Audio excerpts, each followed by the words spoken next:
नमस्ते बच्चों, कैसे हैं आप सभी। आप सभी आशा है कि पढ़ाई कर रहे होंगे। तो पिछले वीडियो के क्लास में हमने कंपनी के बारे में पढ़ा कि किस तरीके से कंपनी जो है वो अब सिटीज़ से ग्रामीण एरिया में, कंट्री साइड में अपना एडमिनिस्ट्रेटिव सिस्टम फैलाने लगा था। कंपनी अब दीवान बन चुका था। जो पहले सिर्फ व्यापार करता था, अब हमारे देश में वो आकर धीरे धीरे व्यापार के साथ साथ रेवेन्यू भी कलेक्ट करने लगा। पहले जो कंपनी अपने व्यापार में इन्वेस्टमेंट के तौर पे, कैपिटल के तौर पे सोना या चांदी अपने देश से लाया करता था, अब चूँकि इसे दीवानी की राइट्स यहाँ मिल चुकी थी, तो अब ये यहीं से प्राप्त किया हुआ धन से यहाँ के रॉ मटेरियल को या फिर यहाँ के स्पाइसेस को खरीद रहा था और ब्रिटेन भेज रहा था। अब ब्रिटेन से इसे धन लाने की ज़रूरत नहीं थी। अब जब चूँकि कंपनी यहाँ का रेवेन्यू कलेक्ट कर रहा था, तो अपने रेवेन्यू, अपने आमदनी को बढ़ाने के लिए अब इसे भूमि में सुधार की ज़रूरत महसूस हुई। तो हम देखते हैं कि किस तरीके से ये लैंड रेवेन्यू को इम्प्रूव करने के लिए लैंड रिफॉर्म करता है। तो चलिए शुरू करते हैं।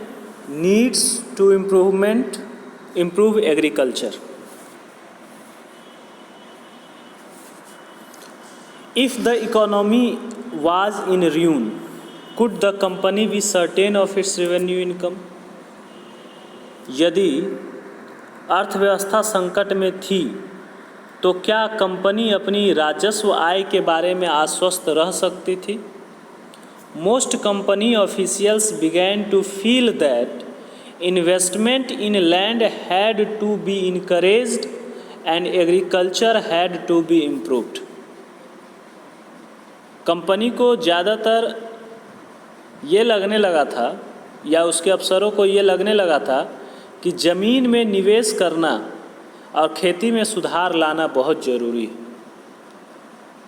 For the encouragement of investment in land, it is most necessary to improve the agriculture. So how was this to be done after 2 decades of debate on the question? एक लंबे समय तक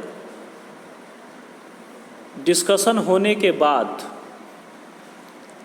ये कैसे किया जा सकता है, ये कंपनी निर्धारित किया। In 1793 by the term of settlement, the rajas and taluqdars were recognised as zamindar. 1793 में जब लैंड सेटलमेंट के लिए एक टर्म आया, लैंड सेटलमेंट की बात की जाने लगी, बंदोबस्ती सिस्टम लागू किया जाने लगा, अस्थाई बंदोबस्ती सिस्टम जारी किया गया। इस बंदोबस्त की शर्तों के हिसाब से राजाओं और तालुकदारों को ज़मींदार के रूप में मान्यता दी गई। अभी राजा मालिक हुआ करते थे, अभी राजा सिस्टम बनाया करते थे, राजा कानून लागू करते थे। अब 1793 के परमानेंट सेटलमेंट सिस्टम के तहत उसे ज़मींदार बना दिया गया। They were asked to collect rent from the peasant and pay revenue to the country. अब उन्हें किसानों से रेवेन्यू कलेक्ट करने के लिए कहा जाने लगा और उस रेवेन्यू को कंपनी को जमा करने के लिए कहा जाने लगा। अब उनका काम किसानों से लगान वसूल करना और कंपनी को राजस्व चुकाना रह गया। That is it was not be increase ever in future. और इनकी ये जो चुकाई गई राशि है अस्थाई रूप से तय कर दी गई थी, जो इन फ्यूचर इंक्रीज नहीं करेगा। The amount to be paid was fixed permanently. It was felt that this would ensure a regular flow of revenue into the companies of officers and at the same time encourage the zamindar to invest in improving the land. अब एक ही साथ हम कह सकते हैं कि ये company के रेगुलर इनकम को बनाए रखा, यानी फ्लो ऑफ रेवेन्यू जो था वो बना हुआ रहा। और कंपनी के ऑफिसर्स अब ज़मींदार को ज़मीन की स्थिति में इजाफा, ज़मीन की स्थिति में सुधार के लिए प्रोत्साहित करने लगे। ज़मींदार को ज़मीन में सुधार के लिए खर्च करने का प्रोत्साहन मिलेगा, ऐसा कहा गया। उन्हें लगता था क्योंकि राज्य की ओर से राजस्व की मांग बढ़ने वाली नहीं थी, इसलिए ज़मींदार बढ़ते उत्पादन से फ़ायदे में रहेंगे। ज़मींदार ऐसा सोचते थे कि अगर उत्पादन बढ़ेगा तो वो फ़ायदे में रहेंगे। लेकिन फिर आगे चलकर प्रॉब्लम क्या आना शुरू हुआ। The permanent settlement however created problems. Permanent settlement भी प्रॉब्लम क्रिएट करने लगा। अब चूँकि आगे बढ़ने से पहले एक थोड़ा सा ये सोर्स है, एक इसको हम लोग पढ़ लेते हैं। ये देखिए, चार्ल्स कॉर्नवालिस है जो कि गवर्नर जनरल ऑफ इंडिया बन के आया था 1793 में, और इसी के तहत परमानेंट सेटलमेंट इंट्रोड्यूस किया गया था। तो आपको याद रखना चाहिए, परमानेंट सेटलमेंट सिस्टम किसने इंट्रोड्यूस किया? Lord Cornwallis. और ये कॉर्नवालिस जो था, चार्ल्स कॉर्नवालिस जो था, वो 1793 में भारत का गवर्नर जनरल बनकर आया था। कोलब्रुक ऑन बंगाल रैयत। बंगाल के रैयतों पर कोलब्रुक क्या कहते हैं? वो कहते हैं कि बंगाल के बहुत सारे गांव में कई ताकतवर रैयत खुद खेती नहीं करते थे, वे औरों को पट्टे पर ज़मीन दे देते थे और उनसे भारी लगान वसूलते थे। तो 1860 में HD कोलब्रुक ने इन काश्तकारों की स्थिति के बारे में कहा कि बटाई की भारी शर्तों और मवेशियों, बीज, आजीविका व कर्जों के बदले बेगारी के दबे ये काश्तकार खुद को कर्ज से कभी बाहर नहीं निकाल सकते। जब उन्हें जीने को भी पूरा नहीं मिलता तो उन्हें भयानक हालात में दिल लगाकर काम कैसे कर सकते हैं, न ही उन्हें अपनी हालत सुधारने की कोई उम्मीद दिखाई देती है। तो इस डिप्रेस और एक्सेसिव रेंट सिस्टम में रैयतों को जीना मुश्किल हो गया था। तो प्रॉब्लम क्या था कि company official soon discovered that the zamindar were in fact not investing in the improvement of land. ये जो ज़मींदार थे वो ज़मीन के इम्प्रूवमेंट में इन्वेस्टमेंट नहीं कर रहे थे। कंपनी को ऐसा एहसास हुआ। Zamindars were not investing the improvement of land. The revenue that had been fixed was so high that the जमींदार found it difficult to pay। अब चूँकि जो रेवेन्यू फिक्स्ड कर दिया गया था सरकार के तरफ से, यानी कि कंपनी के तरफ से, वो काफ़ी हाई था और ज़मींदार इसे चुका नहीं पा रहे थे। Anyone,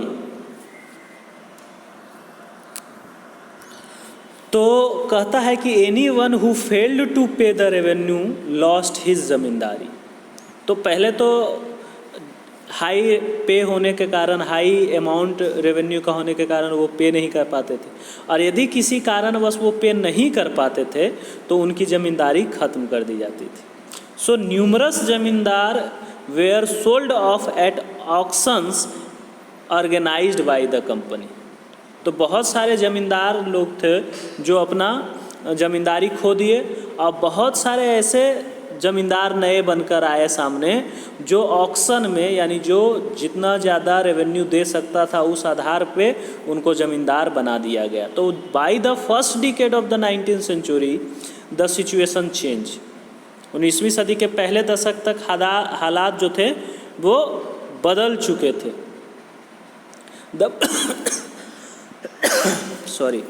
the prices in the market rose and the cultivation slowly expanded. Market का जो प्राइस था, वैल्यू था, वो धीरे धीरे बढ़ रहा था, लेकिन कल्टिवेशन स्लोली एक्सपेंडेड, जो खेती था वो धीरे धीरे उसका विस्तार हो रहा था। बाज़ार में कीमतें बढ़ रही थी, लेकिन कल्टिवेशन का जो विस्तार था बहुत स्लो था। This meant an increase in the income of the zamindars but no gain for the company since it could not increase the revenue demand that had been fixed permanently। तो ये जो ज़मींदार थे इनका तो इनकम बढ़ा, ज़मींदार धीरे धीरे इनकी आमदनी बढ़ते चली गई, लेकिन कंपनी को किसी भी तरीके का गेन नहीं हुआ क्योंकि वो रेवेन्यू को इंक्रीज़ नहीं कर सकते थे, क्योंकि ऑलरेडी उन्होंने इसे परमानेंट फिक्स कर दिया था। सो इवन देन ज़मींदार did not have interest in improving the land. और इन सब के बावजूद अभी भी ज़मीन के बेहतरी में ज़मींदार कोई भी इंटरेस्ट नहीं दिखा रहे थे। And some had lost their land in the earlier years of the settlement. So कुछ लोग अपने ज़मीन को खो बैठे प्रारंभिक समय में, सेटलमेंट का प्रारंभिक समय में। अदर जो दूसरे बचे, now saw the possibility of earning without the trouble and risk of investment. और बाकी जो बचे थे अब ये देख रहे थे कि बिना कुछ कोई ज़्यादा रिस्क के किस तरीके से बिना परेशानी के, बिना निवेश के अपने जो सिस्टम है, अपना जो ज़मींदारी है उसको बचा के रखा जाए। As long as the zamindars could give out the land to tenant and get rent. Zamindar जो थे अब बिना कोई खतरा उठाए रास्ता ढूंढ रहे थे, किसानों को ज़मीन देकर उनसे लगान वसूल रहे थे और ज़मीन के सुधार की परवाह उनको नहीं थी। They were not interested in improving the land.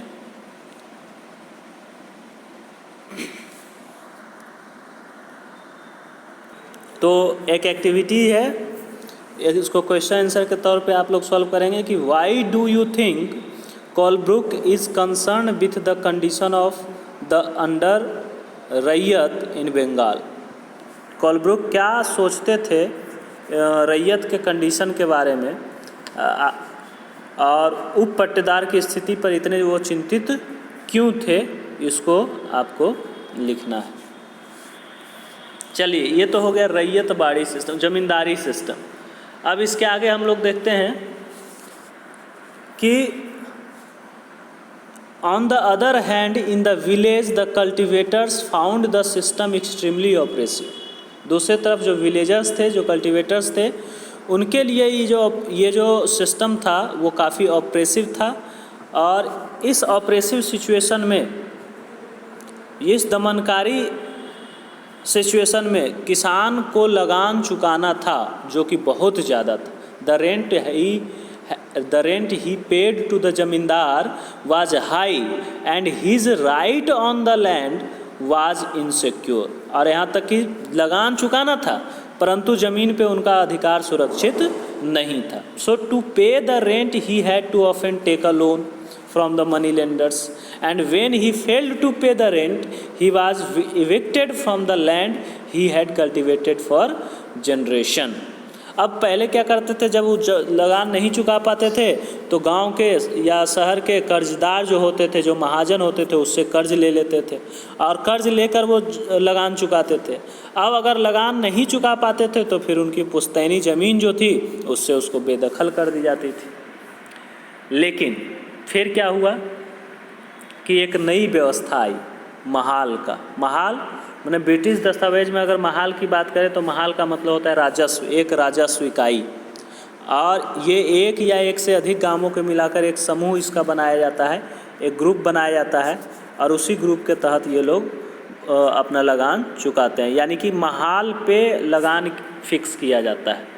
Revenue जो है ये ग्रुप ऑफ विलेज पे फिक्स कर दिया जाता है और उसको वो लोग चुकाते हैं सब मिल के। तो by the early 19th century many of the company officials were convinced that the system of revenue had to be changed again। अब ज़मींदारी के बाद ये सिस्टम चेंज करने की बात होने लगी। How could revenue be fixed permanently at a time when the company needed more money to meet its expenses of administration and trade?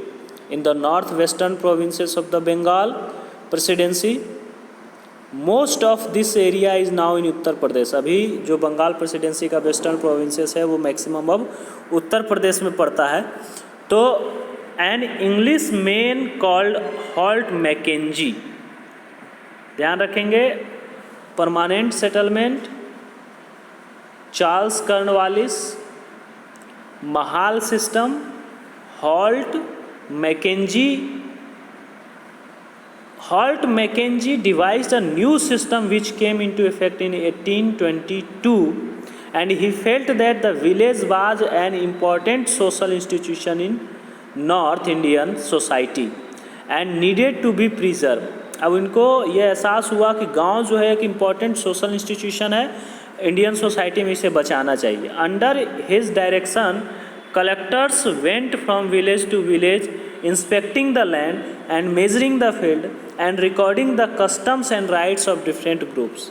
अब कलेक्टर को ये जिम्मेदारी दी गई कि गांव के गांव आप घूमिए, वहाँ के सिस्टम को जानिए, वहाँ के ज़मीन का सर्वेक्षण कीजिए, उसको मेज़रमेंट कीजिए, वहाँ के कस्टम और राइट्स को पता कीजिए क्या है। And the estimate revenue of each plot within a village was added up to calculate the revenue that each village had to pay. और अब आप एस्टिमेट कीजिए कि कितना रेवेन्यू उस प्लॉट पे हो सकता है, और पूरे गांव पे एक सिस्टम बनाइए और पूरा गांव मिल के वो रेवेन्यू पे करेगा, जिसको कहा जाता था village.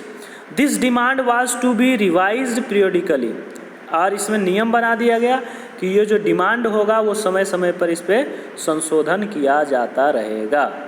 The charges of collecting the revenue and paying it to the company was given to the village headman. अब ये जो चार्जेस हैं रेवेन्यू कलेक्ट करने का, वो कंपनी जो था वो विलेज हेडमैन को दे दिया। यानी कि अभी जैसे मुखिया होता है, सेम उसी तरीके से महाल का एक हेड बना दिया गया, महालदार। एंड रेदर देन द जमींदार, ये जमींदार नहीं था, ये जमींदार से अलग था। This system came to be known as Mahalwari system, और इसी सिस्टम को हम लोग महालवाड़ी सिस्टम के नाम से जानते हैं। तो पहला हमने पढ़ा जमींदारी सिस्टम, जिसमें चार्ल्स कॉर्नवालिस के द्वारा जमींदार बनाया गया था, और ये दूसरा है हॉल्ट मैकेंजी के द्वारा 1822 में इंट्रोड्यूस किया गया, जिसको महालवाड़ी सिस्टम हम लोग कहते हैं। अब तीसरे सिस्टम में आ जाते हैं, जो मुनरो सिस्टम जिसको कहा गया है ना, या फिर इसको रैयतवाड़ी सिस्टम के भी नाम से जाना जाता है। तो चलिए हम लोग देखते हैं। मद्रास का ये गवर्नर था थॉमस मुनरो, ये पिक्चर देखिए यहाँ दिया हुआ है। तो मुनरो ने क्या व्यवस्था की, कहता है in the British territory in the south India there was a similar move away from the idea of permanent settlement. Permanent settlement की जगह एक नई व्यवस्था की गई, और इसके तहत the new system that was devised came to be known as ryotwar या रैयतवाड़ी सिस्टम। ये जो नया सिस्टम साउथ में इंट्रोड्यूस किया गया थॉमस मुनरो के द्वारा, इसे रैयतवाड़ी या रैयतवाड़ सिस्टम कहा जाता है। It was tried on a small scale by the Captain Alexander Reed in some of the area that were taken over by the company after the war with Tipu Sultan. तो ये जो नई व्यवस्था विकसित हुई थी उसको रैयतवाड़ी सिस्टम नाम दिया गया। अब कैप्टन अलेक्जेंडर रीड ने टीपू सुल्तान के साथ चले युद्ध के बाद कंपनियों द्वारा कब्जे में लिए गए कुछ इलाकों में इस व्यवस्था को आजमा कर भी देख लिया था। सो थॉमस मुनरो ऑलरेडी आश्वस्त था कि ये सिस्टम काम करेगा।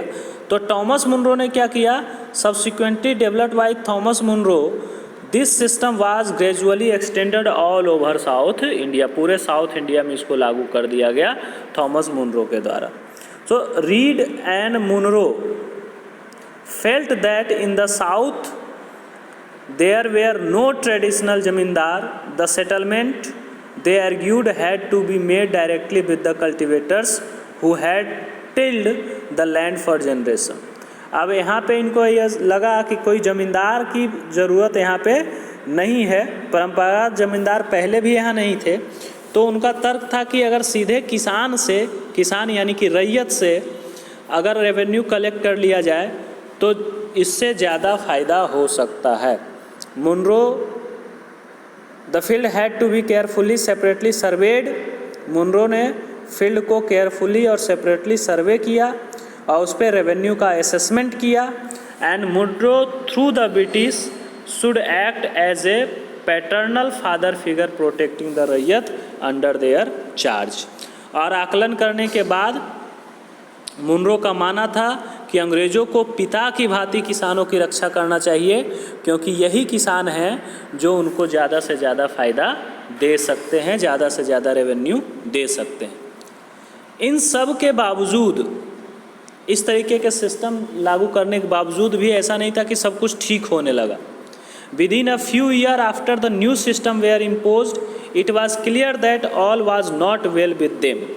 ये चीज़ें जो फ्रिक्वेंटली चेंज हो रही थी, इससे तो ये क्लियर था कि समस्याएं जो है वो बढ़ रही, इतनी फ्रिक्वेंटली चेंजेस नहीं आने चाहिए। ज़मीन से होने वाले आमदनी बढ़ाने के चक्कर में राजस्व अधिकारियों ने बहुत ज़्यादा राजस्व तय कर दिया था। Driven by the desire to increase the income from land, revenue official fix to high revenue demand, but peasants were unable to pay. Demand तो ज़्यादा था, लेकिन पीजेंट्स, रैयत जो भी थे, ये पे करने के काबिल नहीं थे। Ryot fled the countryside and village become deserted in many region. अब बहुत सारे एरिया में जो खेत था वो खेत मरुस्थल होता चला गया, बंजर होता चला गया। Optimistic officials had imagine that the new system would transform the peasant into rich enterprising farmers, but did not happen.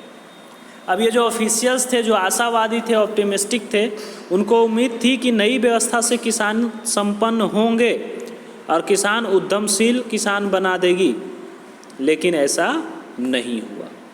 तो ये हमने पढ़ा 3 सिस्टम। आप लोग क्वेश्चन आंसर इससे करेंगे कि which type of revenue system introduce by the Britishers in India for agriculture for land. तो इसका क्वेश्चन का आंसर आप लोग लिख लेंगे और हमारे साथ शेयर करेंगे।